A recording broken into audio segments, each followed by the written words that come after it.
in farming there's different challenges, but what I see makes a really good farmer is being able to line those challenges up and work on the really big ones.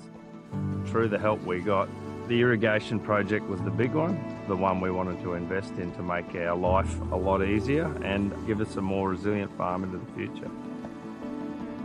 My name's Paul Roderick and we're at Tredegar Park, our dairy at Harrisville in southeast Queensland, where we milk 400 cows and provide 3 million litres of milk. I really enjoy the legacy that we have. I'm fifth generation, so we've been here for over 150 years, and I've got two boys that might want to farm one day, and being able to continue to do that in the future, I guess, is one of the things that drives me as much as anything. I think our biggest challenge that we face here on farm is definitely the weather. Usually when it's dry, it coincides with higher cost of feed because it's harder to get. You try to grow more of your own, but if you've got to go to the market and buy it, you'll end up paying more. So every bit that we can grow, we don't have to buy, and there's a huge margin in that. We heard about the Farm Business Resilience Program from our local DPI Extension Officer, and it was something that we'd been very interested in because we were looking at some projects. We'd done a business plan previously, and so we had an idea where the business was going and what some of the priorities were. So we ran through the resilience framework. It really highlighted that cost of production around feed costs. And so then we looked at some of the limiting factors, and for us that limiting factor was around irrigation, and that we had a really inefficient irrigation system over at our other farm where we're growing a lot of feed.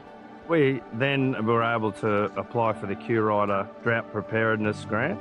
We had some help from our extension officer at DPI again. So we were able to put in a centre pivot that covered the full 50 acres, and that replaced an old hard hose irrigator. And to water the same area, what we can now do in 2 days used to take 2 weeks. So it's a really massive step change for us. Being able to irrigate with a pivot over here has allowed us to broaden our horizons in what we grow, but also to grow more of what we've got in. We're growing twice as much feed than we were before, being able to water it at the right time and in the right way. For me, that's been the greatest benefit. I definitely recommend the Farm Business, the Resilience Program. For us as farmers, there's a lot of things we can invest in. It allows you to pinpoint that investment. So you don't have to go it alone. Just having someone to help us go through the process made it a lot less daunting. With this in place now, it really sets us up for the future. It will allow us to have a reserve of feed. We can grow a lot of silage here, so we can put away extra silage for the dry times. It's one less piece of the puzzle that we've got to worry about, and we can move on to the next challenge.